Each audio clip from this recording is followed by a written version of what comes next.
Well, thank you very much, and welcome everyone to yet another edition of Data Talks, where we discuss our experiences on conducting assessments in various parts of the world.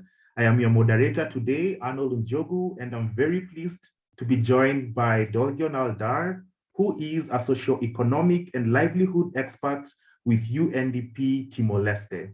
Now, as some of you might be aware, tropical cyclone Seroja hit Timor-Leste in the Easter weekend of 2021. And I didn't even know this, but it caused natural disasters that has not been seen in the country in more than 50 years. Now, today we are excited to have Dolgion again, sharing with her her experience during this assessment, and it's quite late for her. So thank you, Dolgion, once again, and welcome to the talks. Thank you, Arnold, and thank you, colleagues, for having me. Perfect. Now, Anila, perhaps you can share your screen on some of the key findings, and this is just a snippet of what was presented yesterday when you were presenting this report to the government through the Ministry of State Affairs. Could you expound on some of these key findings, what their implications are, and some of the key recommendations that were based on this data? Sure. So the household and building damage assessment in Timor-Leste, we did this HBDA, the fieldwork almost a month and a half after the actual flood happened. So it in terms of timing, it wasn't immediate, but it was we were able to capture some of the prolonging events at the time. We also covered the capital city, which was the hardest hit, the most number of people were hit. And outside of the capital city, Dili, 4 other municipalities. So as such, in total, we were able to conduct 860 household surveys and 928 buildings. We have more buildings because usually here, some households have several buildings. Their living room, kitchen separate, etc. So that's why the number is a bit higher.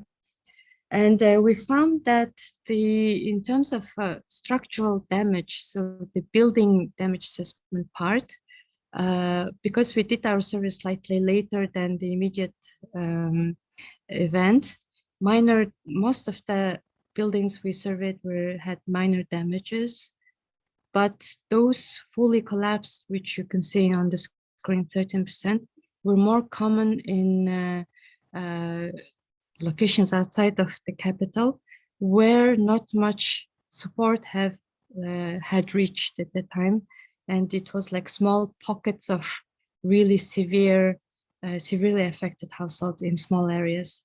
Whereas in the capital city, there were thousands of people, but moderate and minor damages were reported. So that was quite interesting. And one of the key recommendations was that when such disasters happen, it's important that we not only focus where there's like mass or high concentration of people affected, but also not to forget those who are severely affected in small numbers in remote areas of the country.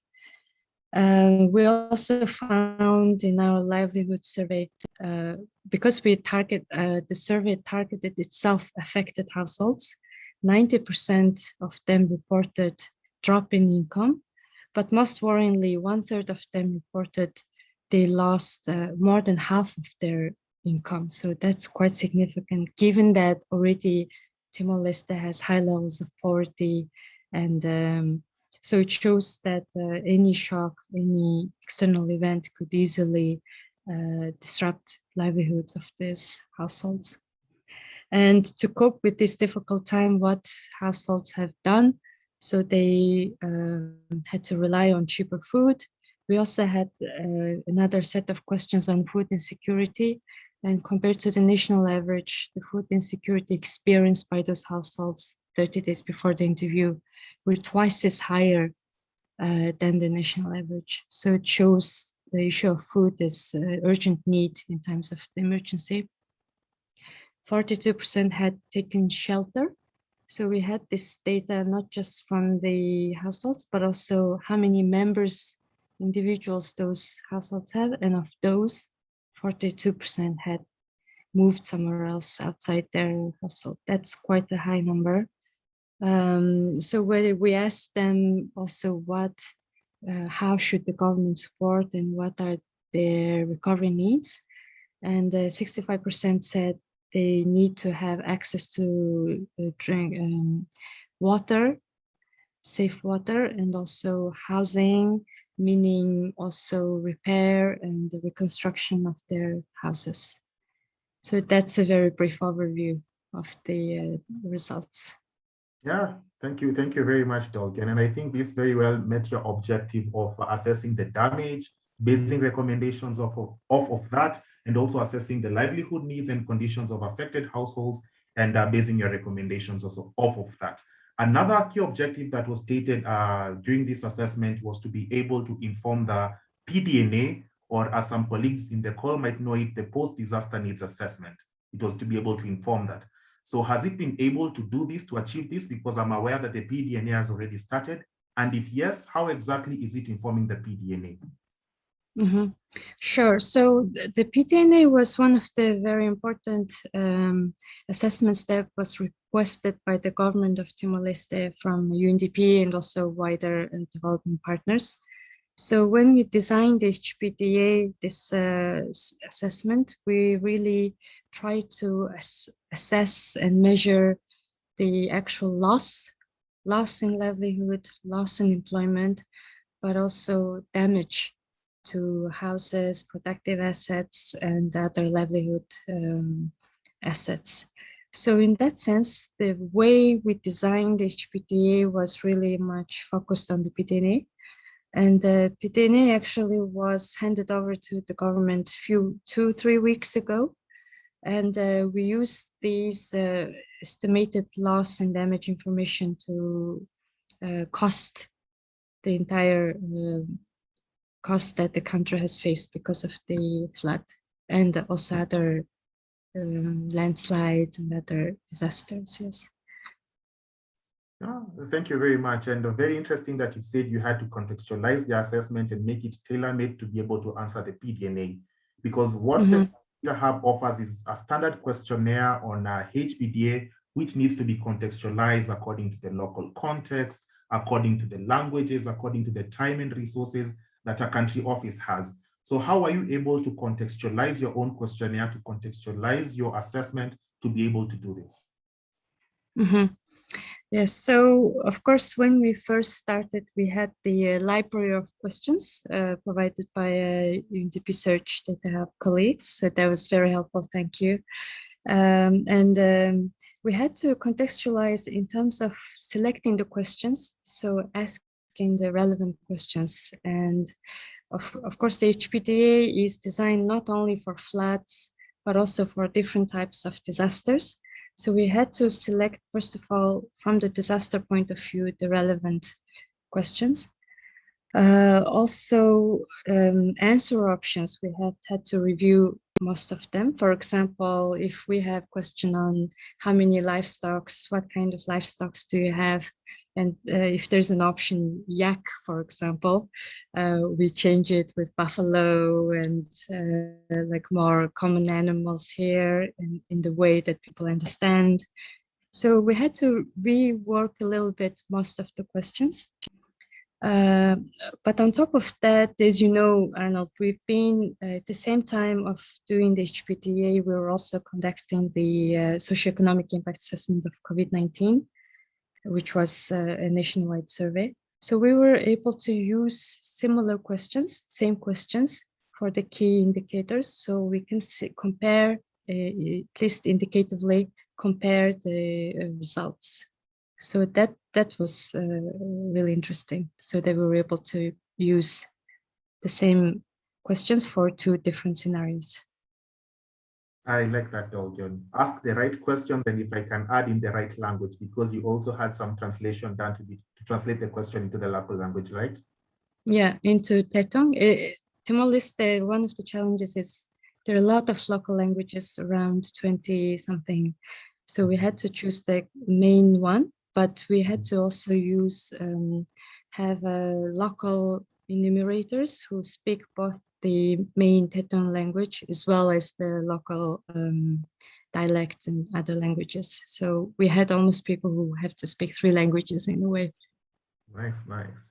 And now that you mentioned this, I think we are going to make the most use of you now that you're here. You've been able to experience these 2 assessments in fairly a short amount of time. We jumped straight from coordinating the HBDA and dived right into the socioeconomic impact assessment. Did the HBDA, in addition to the questionnaire, prepare you for the SEA or have some leakages to the SEA? Or are they completely different assessments that need completely different sort of preparations and the methodology to be followed? Mm-hmm. So just to clarify, we had started the SEA before the flood, before HBDA actually, 2-3 months beforehand. But as we were about to launch our field work, the flood happened. So it delayed most of our work.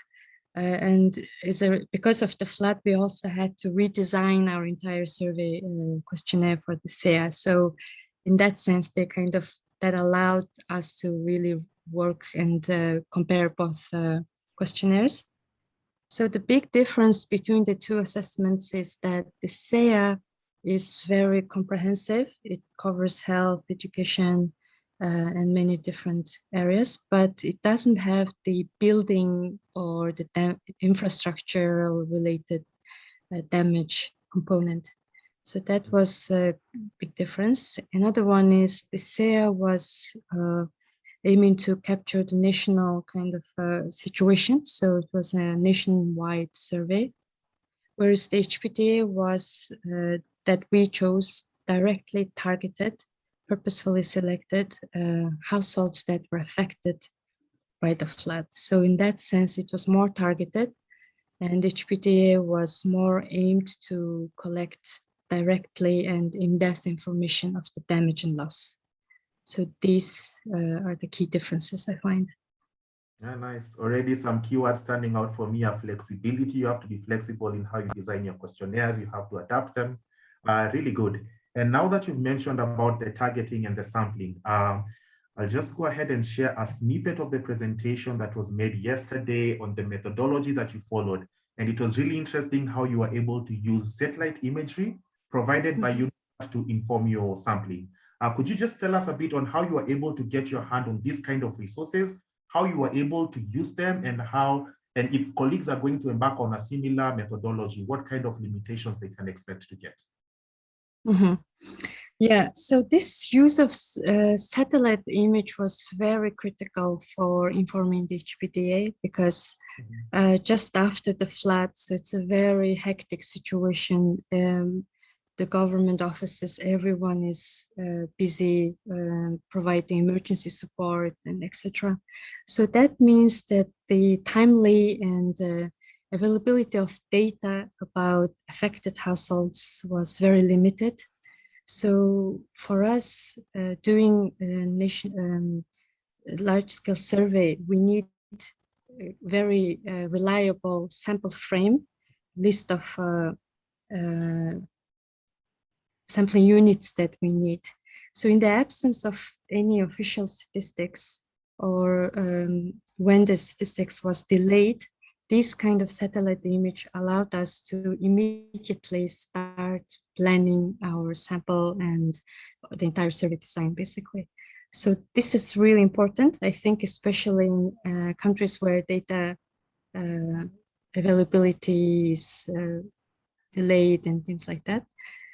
So that was one important point. Second one is we were able to access it through UNDP, and also the Search Data Hub colleagues acted as a facilitator and mediated, coordinated between the UNICEF colleagues who were doing the images and also the country office. So that was very helpful.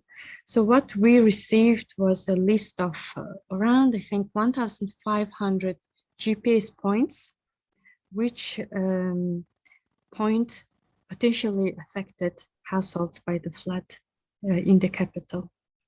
So using that list, 1,500 GPS points, we were able to randomly select a representative sampling of the affected areas.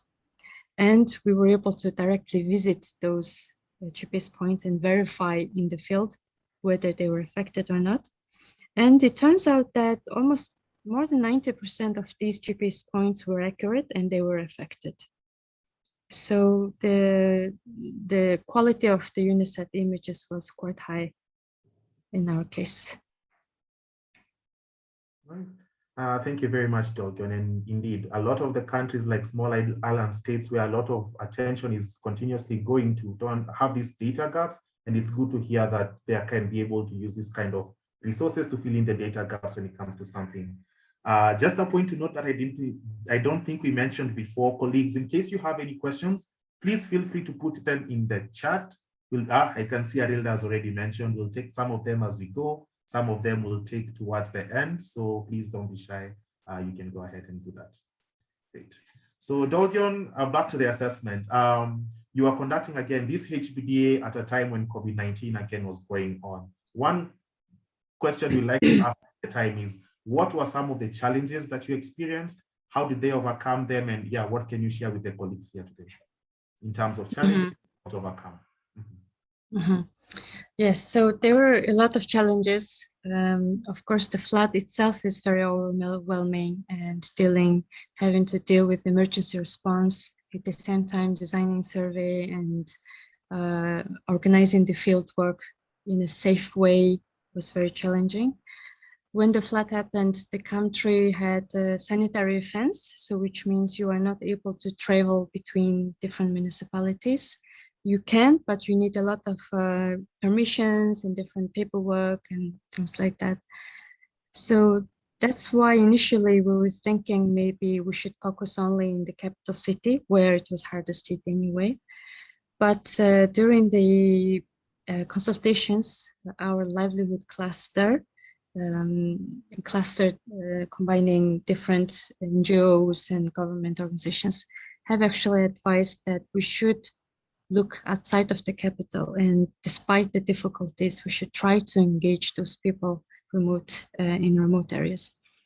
So we decided yes, we should do that. So it added another layer of complexity and coordination issues, but at least we overcame that, and we were able to collect really good quality data. And second thing, like I mentioned, the general lack of data about the situation and how the households and communities have been affected, at least how many, where, which village, etc. This kind of detailed data was lacking. So it meant that when we, especially outside the capital, when we go to the field, we had to verify and select the sampling on the spot. So that also required some flexibility and also instant kind of planning and change of plans. But in case of emergency, it's understandable that we do that. So also other challenges include connectivity. So, we use the COBA toolbox. We were using different tablets and GPS, and we had to also regularly contact with the colleagues outside of Timor-Leste.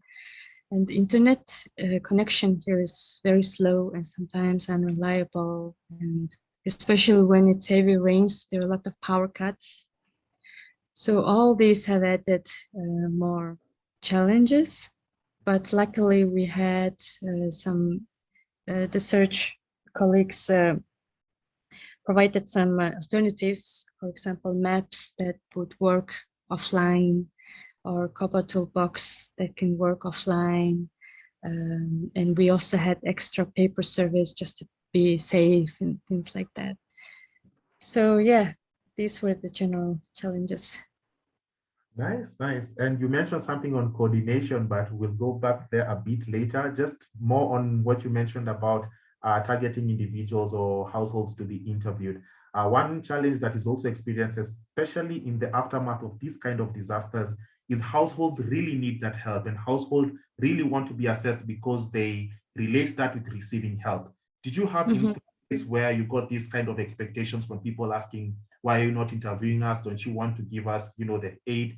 or in the case of COVID, where respondents were saying, for example, you're coming here to take our people into quarantine, no, we don't want you. Did you have these kind of cases, and how are you able to mitigate them? Over. Mm-hmm. Yeah, so we had all sorts of interesting responses from the communities. So in some cases, some communities were surveyed, participating in already 3-4 surveys. So they had survey fatigue. So in their case, they were saying, if you are not going to provide us direct support, no need to survey us already, or speak to that other authority that conducted the survey. So that was, that kind of response came from some.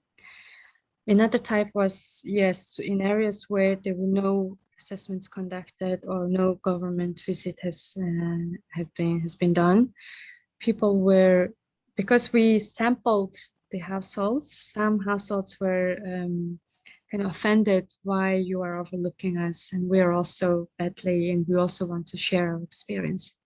So in that case, we had to include them in the survey, because it's quite sensitive here, and especially after this kind of event, just overlooking for the sake of time and for the sake of just sheer coordination is a bit cold and difficult. So that's why we included those households that deliberately asked to participate. But overall, what we did was we had really close and really good cooperation with local chiefs of villages. So we went to meet with these every single, even sub-village chiefs beforehand to inform them. And that sub-village chief had already informed the communities and briefed them, so they knew what to expect and who we are. So that really helped in smooth coordination. But in other cases, because we were wearing white T-shirts with the statistics office and some government logos and things like that, people thought we were medical staff or the COVID-related staff. So they were hiding. They were saying, we don't want anything to do with you. So we had to explain, no, we're not medical staff. We're statistics office and UNDP. We're doing surveys. So yeah, they were really, really interesting responses from communities. But the key was to coordinate with sub-village chiefs and village chiefs in advance. Indeed. I can see interesting, Bissam is saying interesting encounter on the white T-shirt, which I very much agree. That's quite interesting. We haven't had that one before. But more on the coordination bit, I think you did quite a number of coordination. You've already mentioned working with the local and sub-village chiefs. You also had some high-level coordinations, for example, with the General Directorate of Statistics, with the University of Timor-Leste. Later on in the process, you integrated an international expert who was supposed to link the assessment with the PDNA. What was the experience like working with all these different partners and stakeholders? There's a saying in English that says, too many cooks spoil the broth. Was this the case where too many heads were bringing a lot of complications, or was it a smooth process, and how did you achieve that? Over. Yeah, I would say there were a lot of stakeholders. In addition to the university, statistics office, UNDP country office, which has also different projects that supported us, Search Data Hub, international experts, Minister of State Administration. So to be able to travel and get any support for survey, we have to also liaise with them.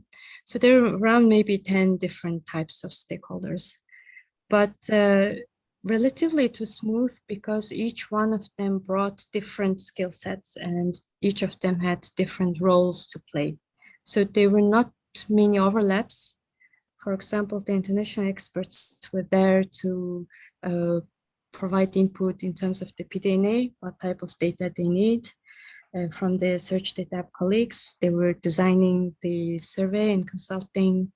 Statistics Office and UNTL, they were providing enumerators. So they were directly involved in the fieldwork. So different stages, different stakeholders with different roles. Although in total, it looks a lot like 10 different stakeholders, at any given time, maybe 4 to 5 stakeholders had to be engaged. So it was manageable. Great. A lot of coordination, a lot of flexibility, a lot of adaptability. Your key takeaway from the whole assessment process, what would be that one key message or one key advice that you'd give based on your experience from the HBDA? So one thing I'm really glad we did is to, despite the COVID-19 restrictions and state of emergency, the fact that we consulted with the livelihood cluster, so other colleagues, and decided to leave Dili, the capital, and include rural areas. And not just the centers of rural areas, but we actually went to the really remote mountains, had to walk hours just to reach certain households. So that really gave another voice to those people who would otherwise would not have been able to express and reveal what they went through. So I'm very glad that we did that. So I would advise, if possible, try to reach those remote places.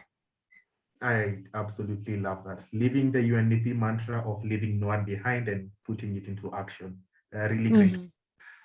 Great. So any questions from the audience, please feel free to come in. We don't want to leave you behind in case you have any burning question. Feel free to come in. Don't be shy. We don't mind. This is a platform where we are supposed to engage with each other, network, and learn from each other. Also, feel free to share your experiences if you have some. If not, maybe also, sorry, did someone raise their hand?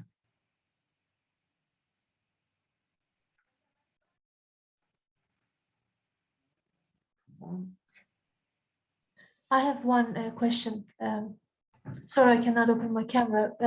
Thank you very much for the very interesting, let's say, presentation that was even not virtual, but thank you very much. It was very, very interesting. I would like to ask about the things that while conducting the surveys, and mainly,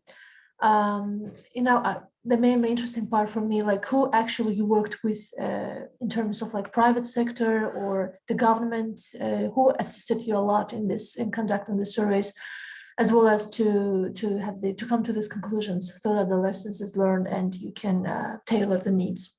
Thank you. Can I answer? Yes, or we go take ahead, more Audion. questions? Okay.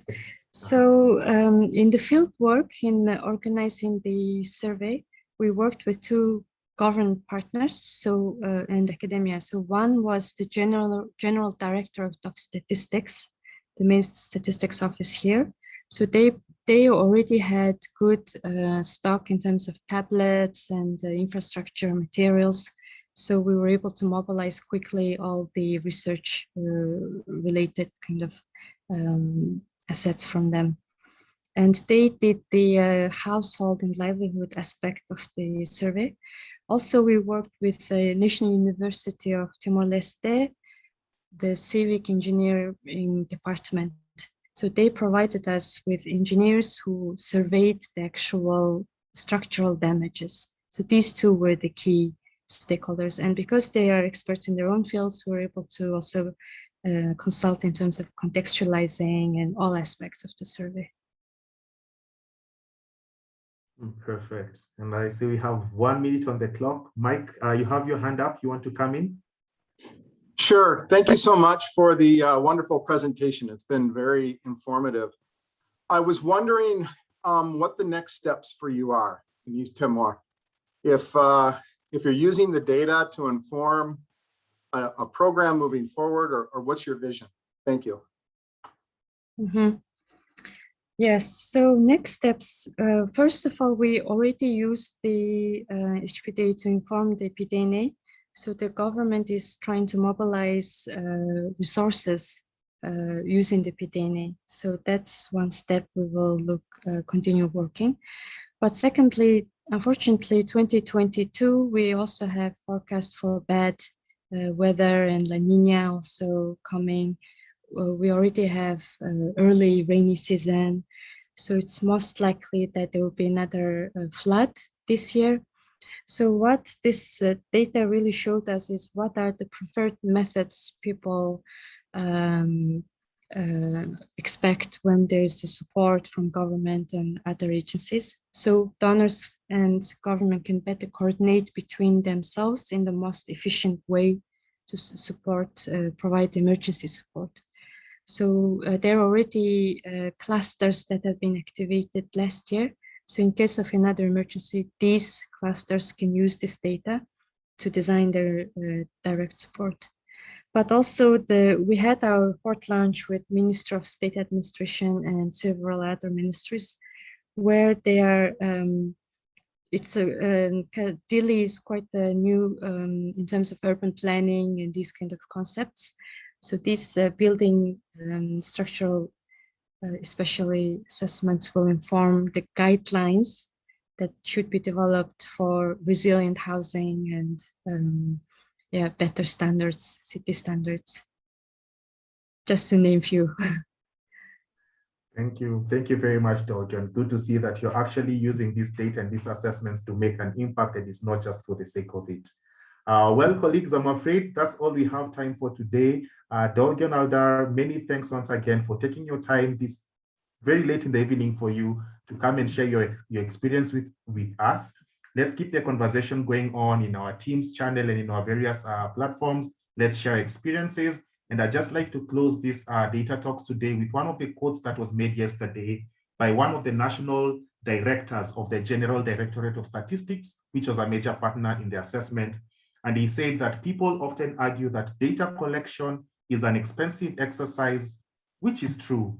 However, it will be more expensive to design and build infrastructure without data. Ladies and gentlemen, see you on the next edition of Data Talks, and thank you for your time. Bye-bye. Bye. Bye. Thank you. Bye. Thank you all. Thank you, Dolgen. Bye. Thank you. Bye.